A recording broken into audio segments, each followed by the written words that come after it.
a pesar de ser profesor, o por ser profesor ya con muchos trienios a las espaldas y alguna que otra cana, creo que antes que definir las cosas, tenemos que ver para qué sirven las cosas y después veremos las definiremos. Y en esta fase previa de para qué sirven las cosas, y eso nos da una pista de qué son las cosas, es de dónde vienen las cosas. Vamos a hablar de las cosas.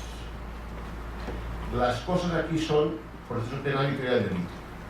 En el sistema penal moderno, contemporáneo, que arranca desde las revoluciones liberales del siglo XVIII, lo primero, como no podía ser de otra forma, fue la reforma del proceso penal. Porque el proceso penal, que regía hasta mediados o finales del siglo XVIII, era un proceso penal inquisitorial, arbitrario, secreto, que se sabía cuándo empezaba, pero no sabía ni cuándo ni cómo acababa. Entonces, cuando se alumbran las revoluciones burguesas, y se alumbran de forma incipiente, no como conocemos hoy, con la sofisticación normativa de la que hoy gozamos, o en algunos casos hasta incluso podemos llegar a padecer, lo primero que preocupa a los gobernantes, porque seguramente no eran profesores, sino políticos prácticos, es montar un sistema de proceso penal que fuera garantista. Todos ustedes han oído hablar del principio de legalidad. El principio de legalidad que se atribuye, pecaría, fue hierba, es igual. El principio de legalidad nace en la Constitución de Maryland y es un principio de legalidad procesal. Nadie puede ser sometido a un proceso que no esté previsto en la ley. Ahí nace el principio de legalidad. Es decir, nace como un principio práctico, operativo.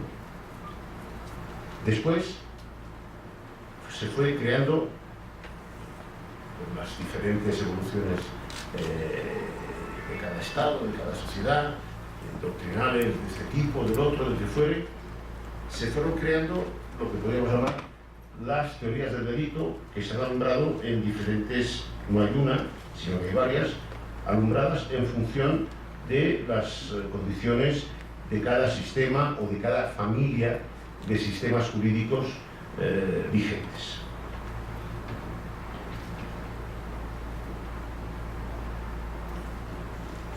El principio de legalidad, repito, nace para ser el principio de legalidad del proceso penal y establece las características que denominamos principio acusatorio, pero que yo diría que el principio o proceso penal acusatorio es excesivamente simple.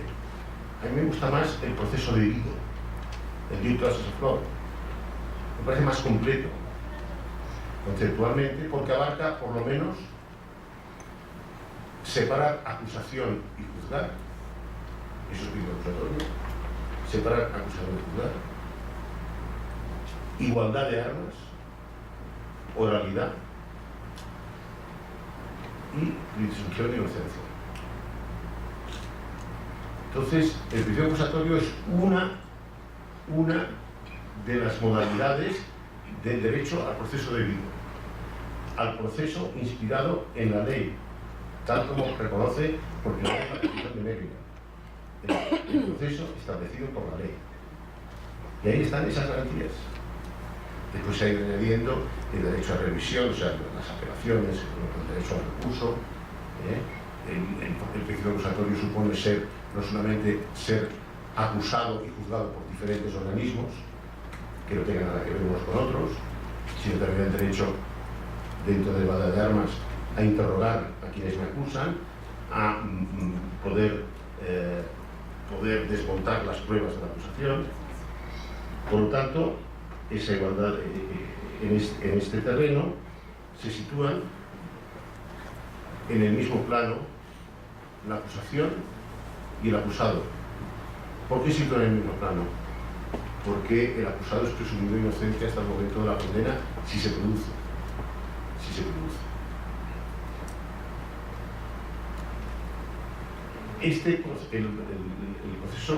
El debido proceso, tal como lo conocemos, ha ido evolucionando y se ha ido incorporando de forma indefectible a todas las constituciones democráticas. Dicho al revés, un país no es democrático si no tiene el proceso de vida. Podrán elegir a todos los representantes, podrá haber igualdad de género, podrá tener todo un derecho a la sanidad pública, universal y gratuita, pero si no existe el derecho al proceso debido, el país no es democrático. Así de claro. Así de claro. Entonces, como siempre, hay aproximaciones, hay desideratums, ninguna fórmula, ningún diseño es perfecto, pero todos sabemos, es como aquella famosa distinción entre erotismo y pornografía. Es muy difícil de decir, pero todos sabemos cuando vemos porno y cuando vemos erotismo. Esto es lo mismo. Es decir, podremos discutir si esto aquí, esto podemos afinar, este tornillito del proceso debido, si la acusación tiene que ser más formal, menos formal, hasta dónde puede llegar, cómo es la motivación de la prueba. Pero todos sabemos dónde hay procesos que son democráticos y dónde hay procesos que no son democráticos. Lo que sucede es que en la patria del proceso acusatorio, del debido proceso, que son los Estados Unidos de Norteamérica, se practica muy poco. Solamente el 3% de los casos llegan a juicio. Previamente se acuerda. Claro, como ejemplo, si viniera un marciano, porque ha oído por la galaxia una emisión de radio de esto de hoy, ¿no? El proceso debido. Como ese radar que hay en Arecibo, ¿no? En Puerto Rico, ¿no? Que emite unas señales para ver si hay alguien que... baja aquí el marciano con sus orejas verdes, sus antenas, y dice, este proceso debido, y le decimos, no, vaya usted un poco más arriba, que aquí es la patria del proceso debido. Entonces llega más arriba, diría Illinois, por ejemplo, y diría ese proceso debido, pues diría, mire aquí, de cada 100, 3. Se quedaría un poco estupefacto, diría, estos terrícolas no saben contar, me engañan. ¿Por qué? Porque es una institución enormemente costosa. Es una cosa que cuando hacemos las modificaciones de las leyes no nos acordamos, porque sobre todo los latinos, porque los latinos predicamos el derecho mágico. Creemos que porque una norma se publica en una gaceta oficial, el mundo cambia. Magia. Magia. Es como que dice, pide un deseo. Ya está. Y ahora me veo pescando anchoas donde yo quiera. No. Si quiero implementar el proceso debido, es como querer hacer una buena red de autopistas. Cuesta mucho dinero. Quiero hacer autopistas amplias, bien mantenidas, lo mejor trazadas posible para que preservar el medio ambiente y para preservar la seguridad de los usuarios, que haya reducido al mínimo el número de accidentes. No, pues eso, cada kilómetro de autopista pues vale una millonada. Cada juicio en las condiciones del proceso acusatorio vale una millonada. ¿Qué quiere decir? Que necesitamos muchos jueces, muchos fiscales y muchos policías. Y después, sin olvidar, porque seríamos unos hipócritas, y más hipócritas seríamos unos desalmados, unos sádicos, si después a esas personas que juzgamos, por su proceso debido, las enviamos a cárceles inmundas, a ratoneras, a pan y agua, como el Conde de Montecristo. Porque siempre nos olvidamos después del sistema penitenciario, pero eso lo dejo solamente anunciado porque no vamos a hablar de sistema penitenciario. O sea, el sistema penal es todo es un queso entero, no como estos quesos de porciones, ¿no? que vienen quesos 8, no. El sistema penal es todo el queso, no una porción nada más, no lo que más nos gusta. Entonces es como si fuéramos a comprar una caja de estas de quesos que tienen normalmente 8 porciones, que faltaran 3, reclamaríamos. Iríamos al supervisor del supermercado, de la tienda, de joven, ¿qué pasa aquí? Y muchas veces esta trampa, como practicamos el derecho mágico, nos la hacemos nosotros mismos.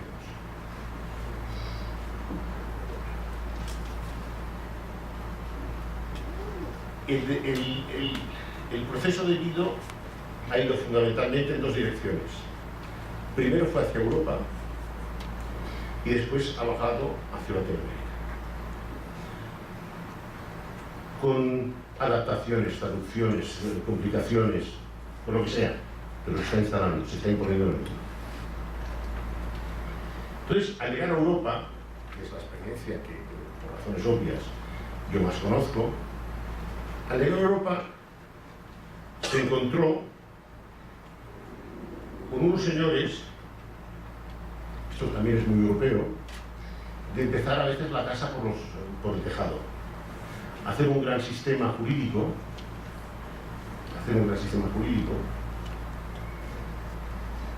aún no le llamamos teoría del delito, pero le llamamos ya un sistema jurídico, pero que se aplicaba del aire, más derecho mágico. ¿Por qué?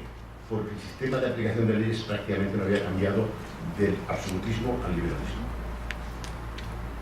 Esto es muy importante. No se había producido una depuración o una eliminación, no me refiero a eliminación física, por supuesto, sino un apartamiento del sistema judicial. Se seguían, piensen ustedes que así como la Revolución norteamericana triunfó la primera, la Revolución francesa casi tarda 80 años en triunfar, porque hay dos restauraciones monárquicas. Una de ellas encima se llama Segundo Imperio, o sea, no solamente monarquía, sino se llama Segundo Imperio, en Francia. En Inglaterra siguen con un rey, y con un rey bastante absoluto, en el siglo XVIII. Alemania, pues,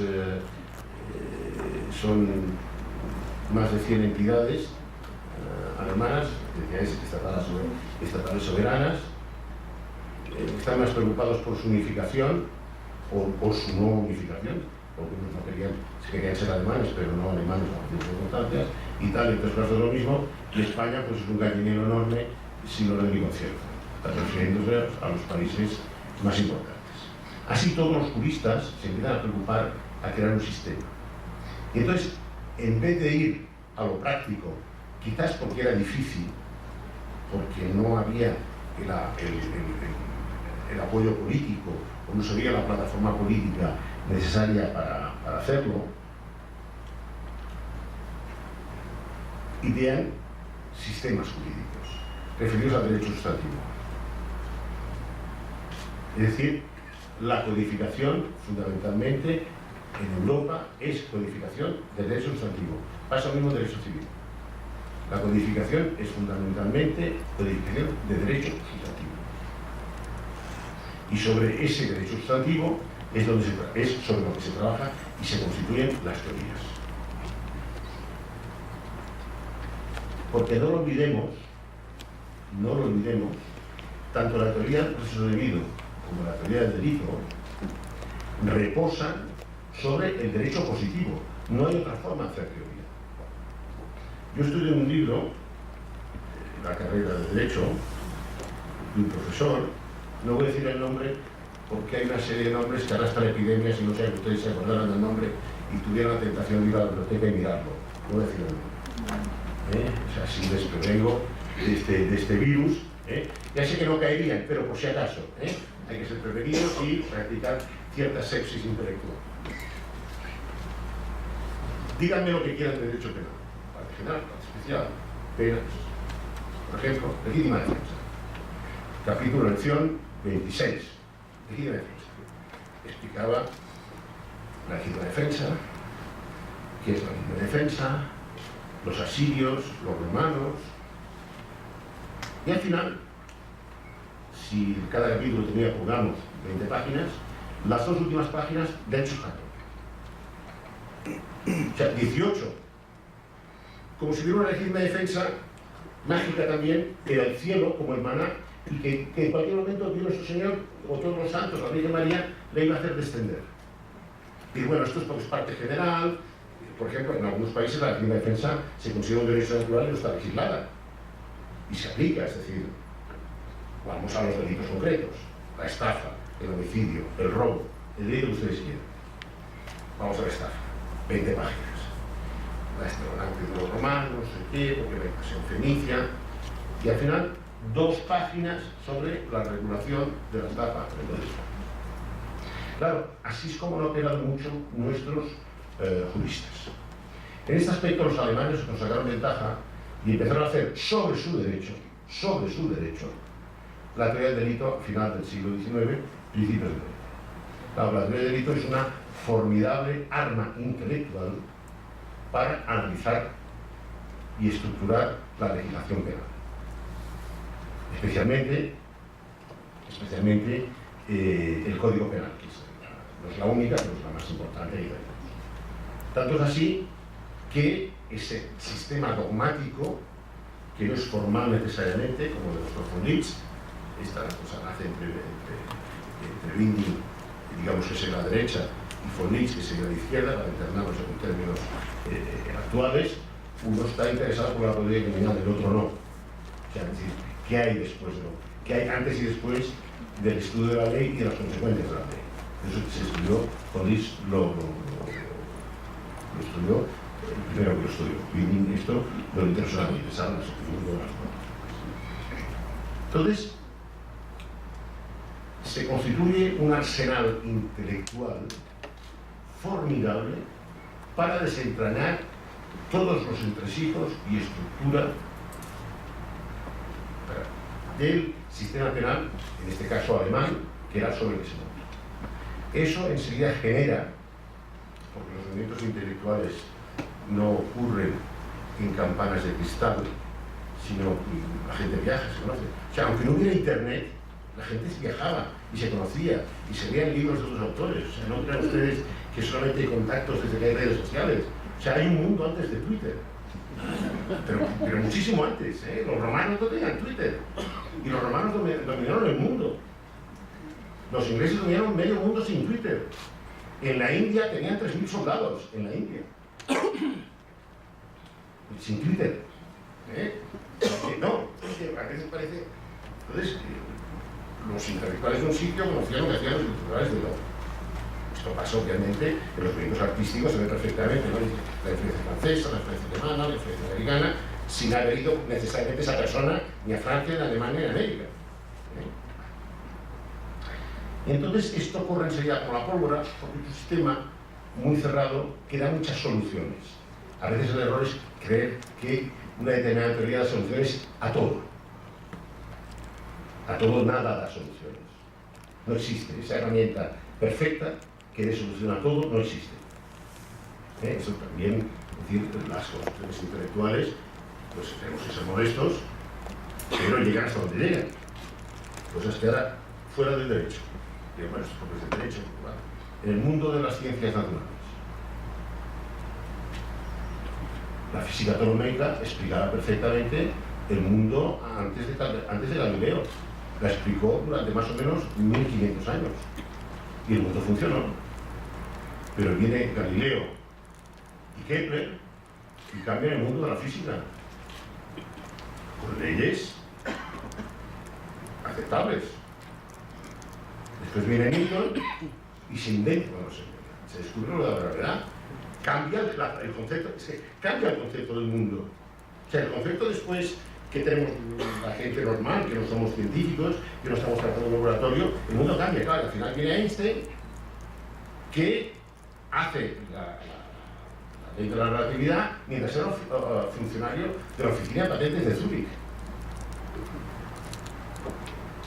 Y ha cambiado nuestra cosmovisión. El mundo no es el mismo. El mundo no es el mismo.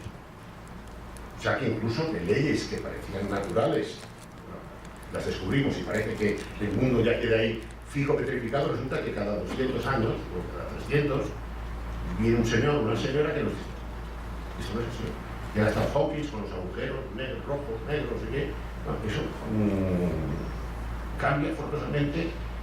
Bueno, pues si el mundo de la ciencia es limitado, cuando menos en el tiempo de sus hallazgos, por eso los científicos hablan de validad de verdades temporales, de verdades provisionales, es decir, provisional hasta que venga otra, en el mundo de las ciencias, digamos, del espíritu, lo que llamamos de las letras, todavía mucho más, ¿no? Entonces se importan todas estas teorías, se mezclan, y entonces tenemos lo que hemos dado en llamar los países de tradición germano y italo-germánica, que es toda la Centro Europa. Los países nórdicos ahora viven un poquito de ella. Francia no tiene más remedio, el derecho francés, que es muy importante, pues ahora se tendría que, pero vamos, Italia, España, Alemania, Austria, Grecia es muy importante, los países del este, y después toda Latinoamérica, Japón, sin el sistema dogmático.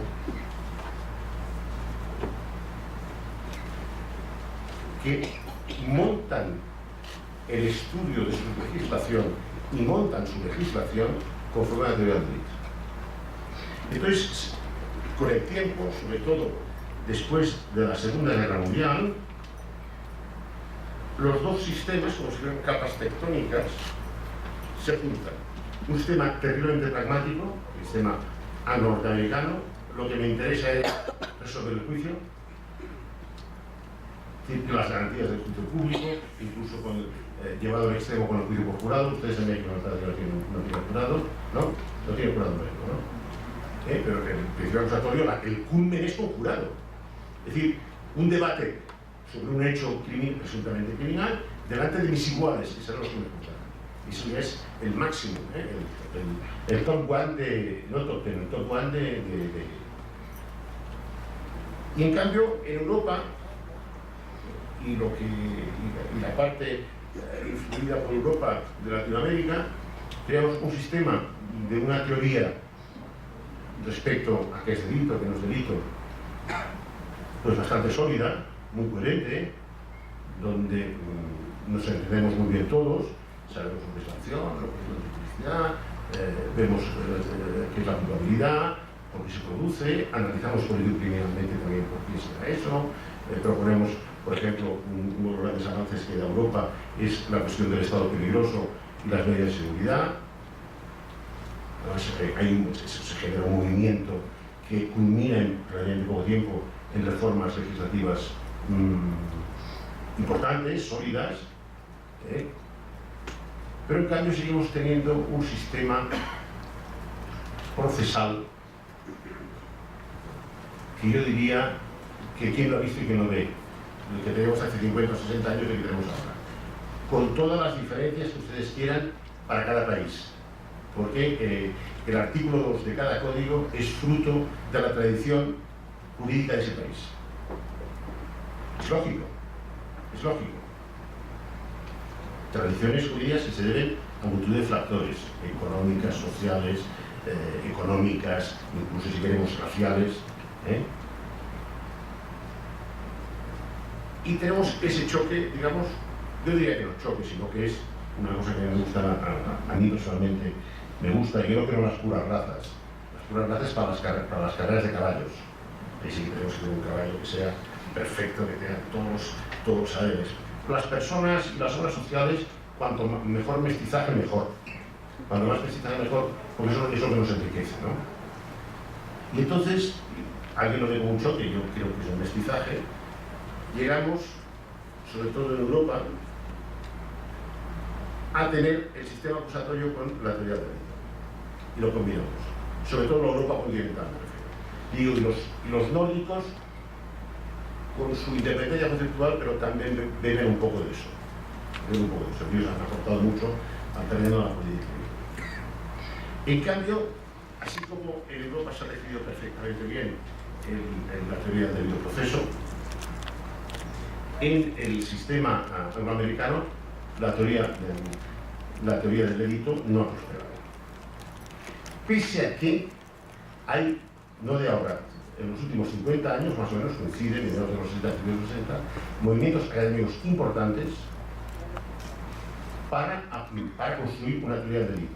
Ellos tienen algún problema complicado, que tienen 51 legislaciones como mínimo. Claro, algunos estados más importantes que algunos más importantes, ¿no? Mayores que algunos estados europeos o latinoamericanos. Por ejemplo, en California, o Nueva York, o Texas, o Florida. Podrían ser estados independientes. Entonces, eso plantea problemas. Pero así todo, los trabajos que se hicieron, incluso académicos, para hacer una especie de código penal tipo, fracasaron. Seguramente por reticencias políticas, porque en Estados Unidos la cuestión de lo que llamamos el federalismo está muy arraigada, pero ellos no han sido, por las razones no es igual, tampoco, no han sido capaces de arbitrar una teoría de delito. Y ellos siguen, pues, en base a, ni tienen codificación siquiera. Ellos siguen tratando los temas, les interesa mucho más la parte práctica, la parte procesal, que la parte sustantiva. Ellos tienen un problema, crean un nuevo delito, una nueva ley, y ahí va. Así que nosotros no pensamos más, cada vez menos. Porque cada vez tenemos legisladores más incompetentes, pero vamos, eso esperemos que con el tiempo sean un poco más competentes, pero no se puede decir que les puedan dar un artículo de honor a muchos de ellos. Sin embargo, yo me atrevería a decir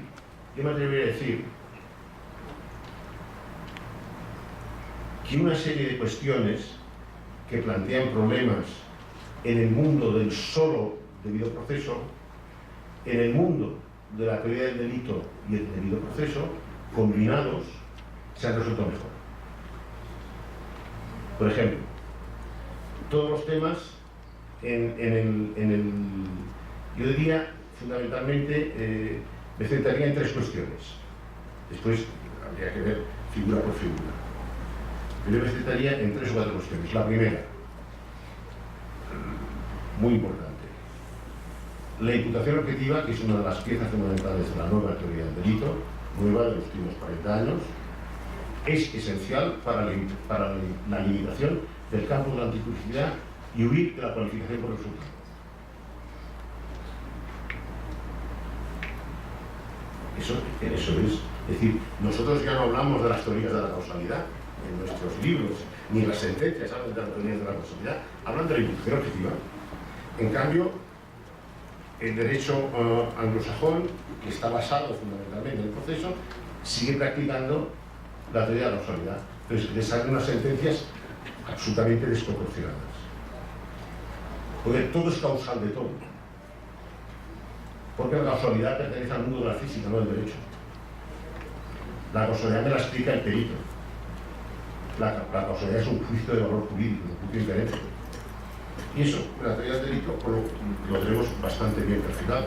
Lo cual quiere decir que toda una serie de supuestos en los que puede haber una lesión, pero esa lesión no es imputable a un comportamiento humano por haber vulnerado una determinada norma de cuidado, no sería penal. Lo cual quiere decir que el derecho tenga que callar ante eso.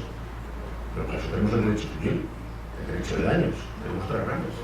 No es necesario acudir al derecho penal. En cambio, el derecho norteamericano esto lo resuelve mal. Lo resuelve de forma injusta. Desde nuestro punto de vista, por supuesto. Otro tema que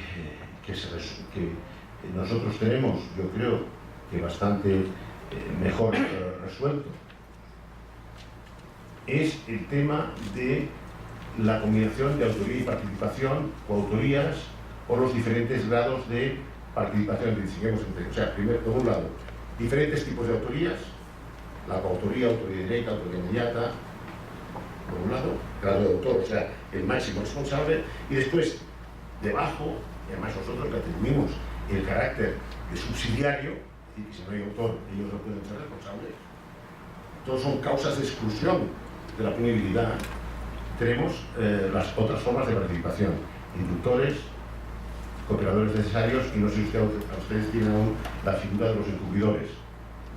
Nosotros, como previsión general no la tenemos una serie de delitos que responden a la estructura del encubrimiento. Esos temas de oportunidad legislativa que no es decisivo para nada. Otro tema que nosotros tenemos también, ¿qué sucede? Que con la autoría, primero, solamente es autor el que realiza el hecho. La mera participación del hecho no es autoría. Dos, puedo ser autor sin haber participado en el hecho, el autor mediato. Claro, esto yo se lo explico a un norteamericano, bueno, ustedes también son norteamericanos, pero unos norteamericanos del piso de arriba, y les cuesta entenderlo. Porque claro, está ligado a la imputación objetiva. Si ha participado o no ha participado. Entonces, para unas cosas vamos a más y para otras vamos a menos. Es decir, es el caso típico del jefe de la banda, que planifica todo el atraco, pero no aparece para nada. El día que se comete el atraco, él está jugando al golf con sus amigos y lo ven, está con Tiger Woods, por ejemplo, ¿no? Y lo está viendo toda la televisión. Entonces, claro, no. Yo, en el proceso penal, diríamos, no le puedo probar que él haya cometido el delito, porque estaba jugando, lo hemos visto todos por la cámara de televisión, que estaba allí jugando algo. Y después, como no somos de imputación, no de causalidad, podemos permitirnos gradaciones en la responsabilidad en función de los determinados grados de contribución al discurso. El otro gran área que yo creo que la combinación entre proceso debido y teoría del delito da muchos resultados, y verán ustedes cómo vamos cerrando un pequeño círculo, es en el terreno de lo que llamamos tipo subjetivo, es decir, dolo e imprudencia. Claro, el dolo e imprudencia no es más que la forma de imputación. Entonces no tenemos que acudir ni a la mens rea, ni a la benevolencia, ni a este tipo de cosas que tienen los norteamericanos. Pues tenemos el dolo claro, tenemos eso los romanos. Es decir, el querer y conocer los elementos del tipo, o el saber que hay ahí peligro, y pese a todo actuamos. Esto no son los americanos que me he encontrado, por ejemplo, con los delitos de blanqueo, y ellos lo han hecho a partir de los delitos de blanqueo. Si yo sabía o tenía que saber, ahora me trae un personaje mexicano que tiene algún problemilla en este aspecto, ¿no? Es decir, si yo sabía o tenía que saber si ese dinero que me han dado, o que me han dado como pago, me han dicho, no, tú guarda esto, pues para tu fundación, o para, como te casas mañana, pues esta casa te la regalo yo, este rancho para ti. Si yo sabía o tenía que saber que quien me lo daba, pues ese bien, ese activo, provenía de activos bastante sucios. Y lo que estaba haciendo era lavando esos activos. Por eso los americanos han tenido que, los norteamericanos tenían que inventar una teoría que nosotros lo teníamos arreglado con el dolo natural. Por ejemplo, que es una de las construcciones más importantes de la teoría. Claro, ¿esto qué sucede? Bueno, pero ahora tenemos que ir al proceso. Claro. ¿Qué se prueba en el proceso? Pues es muy importante que se pruebe en el proceso. ¿Qué es lo que tiene que establecer el proceso? Por toda la explicar, no entro a lo que les gusta mucho a los procesalistas, si es verdad formal, si es verdad material, si es un... ¿Qué tenemos que probar en el proceso? Esta es la pregunta. Lo que tenemos que probar en el proceso es si se ha perpetrado ese hecho, y subrayo la palabra hecho, y ese hecho es atribuible a esa persona o personas, es igual que sea uno, que sean cinco.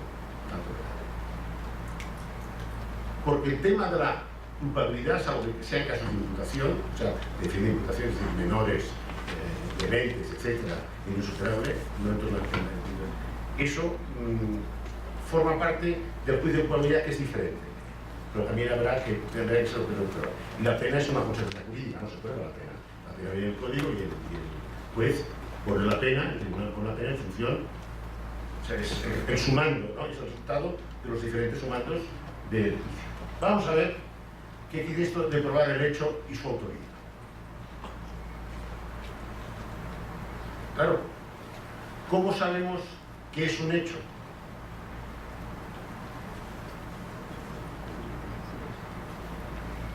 La prueba pericial nos dice bien poca cosa.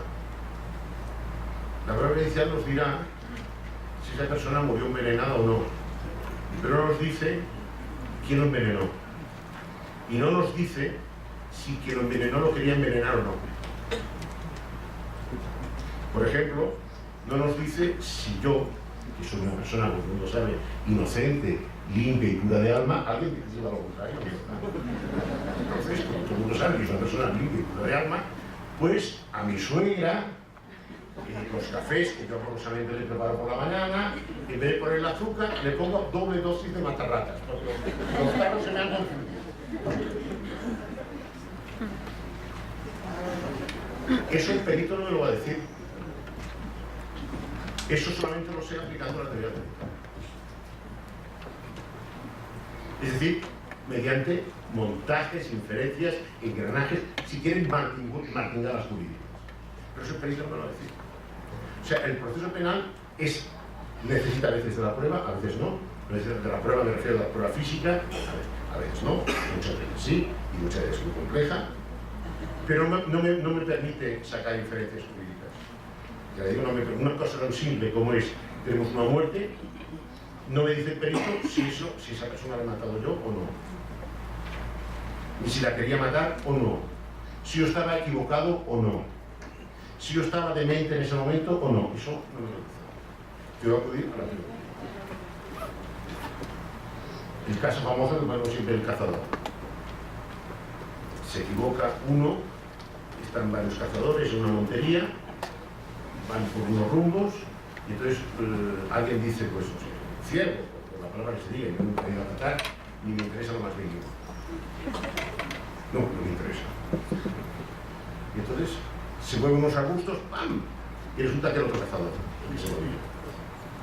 Bueno, que es el caso típico que se pone siempre de roca. ¿Qué me dirá el perito? Que esa persona murió por 2 disparos del calibre tal, lanzados por la escopeta tal, del calibre tal, hasta me dirá cuándo se fabricó esa escopeta. Para distinguirla de si hay otros cazadores por la zona, otros también disparan, porque a lo mejor no podemos saber si hay 3 cazadores, 2 disparan y uno obviamente dispara, pues de qué escopeta ha salido. Incluso nosotros no lo sabemos. Eso sí que el perito me lo puede decir. Es una cuestión física también. La balística no es más que una rama de la física, ¿no? Pero no me puede decir nada más. No me puede decir mi percepción. No me puede decir mi percepción. En los delitos, por ejemplo, de agresiones sexuales,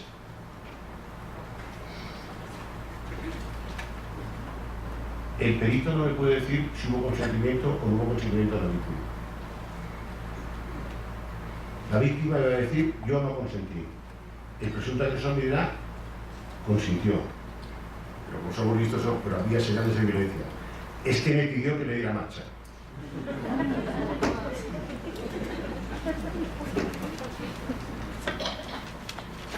Eso el perito no me lo resuelve.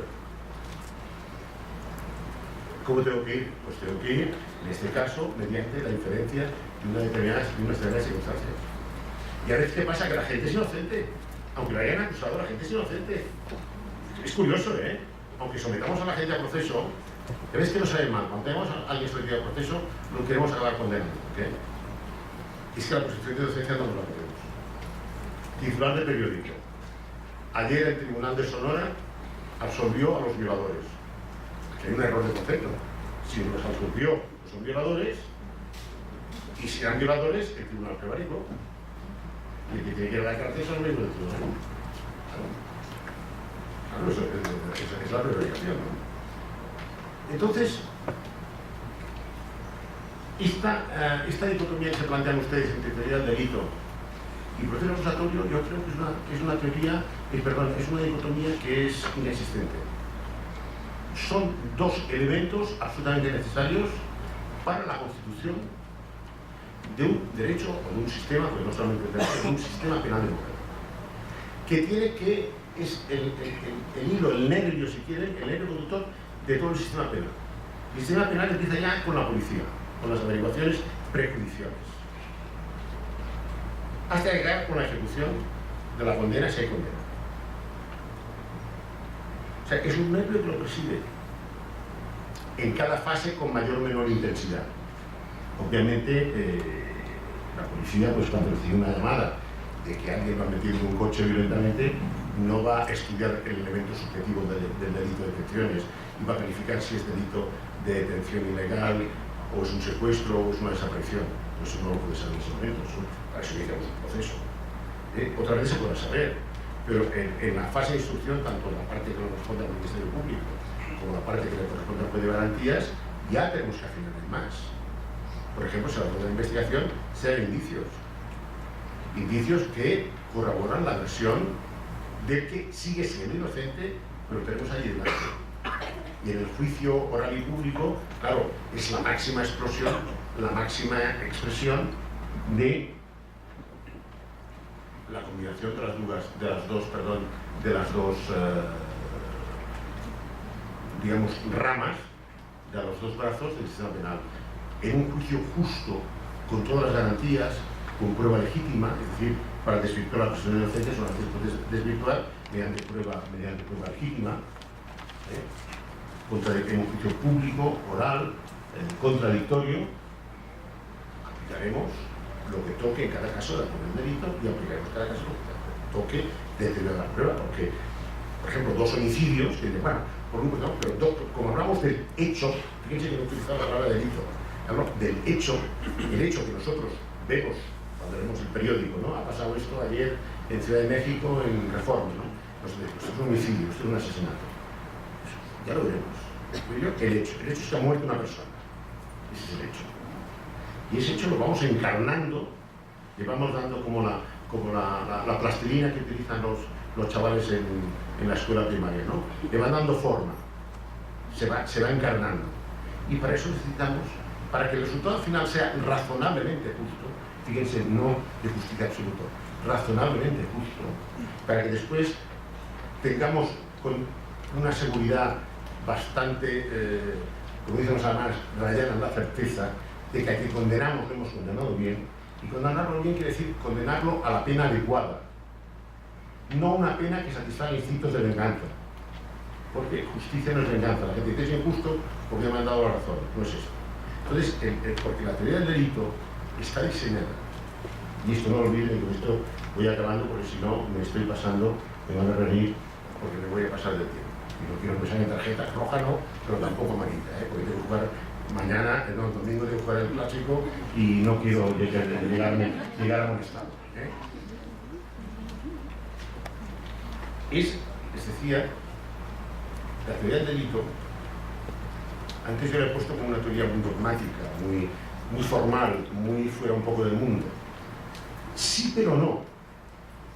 Porque la teoría del delito, a medida que ha ido avanzando en su configuración, la teoría del delito era al principio que tuvo resistencias para ser aplicada por, digamos, que sería de una forma muy vaporosa para entendernos, no es correcto, pero reduce la derecha, que es derecha académica, derecha forense, o sea, abogados, y derecha judicial. Al final se ha ido depurando, gracias a von Litz y a sus seguidores, que en el fondo yo soy un modesto heredero de von Litz, con muchas cadenas de por medio, Yo a von Litz no lo conocí porque murió hace más de 100 años, o sea que, pero vamos, ha ido llegando. Es un instrumento que es el mínimo común múltiplo de los delitos. Es decir, nos está diciendo lo que no es delito. Es interpretada desde una perspectiva de una política penal proactiva, pro libertad, pro seguridad, pro democracia, es una forma de excluir delitos. Porque lo que hace la teoría, fíjense que cuando estamos teniendo delitos se dice, no, esto no es delito, porque no se imputa, no hay elemento subjetivo, es decir, y al final, claro, algo es delito, obviamente, y hay muchos delitos, pero la teoría del delito está un poco destinada como una tijera a recortar. Y en cambio, si tenemos un proceso que no tiene ese sustrato, es un proceso que trafica todo lo que tiene, trafica en el sentido de que todo lo que tiene para devolver una pena, normalmente penas bastante desproporcionadas en muchas ocasiones. Pues no se ha podido modular la necesidad que nos plantea la teoría del delito de cada paso, cada hito. ¿Se dan aquí los requisitos? ¿Es esto así? Claro, por supuesto, hay hechos, aunque sean muy graves, que no plantean ningún problema. Es decir, una persona cuchilla a otro, delante de 20 testigos, y llega la policía y lo detiene cuando uno está intentando trincharlo más todavía. En casos gravísimos, son asesinatos, como digamos, pero es que eso no dura, o sea, es decir, eso no tiene ninguna duración, digamos, en el tiempo. El proceso es sencillo. En cambio, otras cosas, sean delitos graves o menos graves, pues plantean más complicaciones. Por eso yo siempre les he hablado del hecho y la combinación de estas dos placas, no diría tectónicas, pero sí de estas grandes conformaciones jurídicas, una nacida de la práctica, otra nacida de la teoría, pero yo creo que están llamadas a implicarse y ahí donde lo han hecho el sistema es razonablemente justo. Y eso se debe porque son sociedades en las que el delito no se dispara. Nada más y muchas gracias por su atención y quedo a su disposición por si quieren hacer alguna cuestión.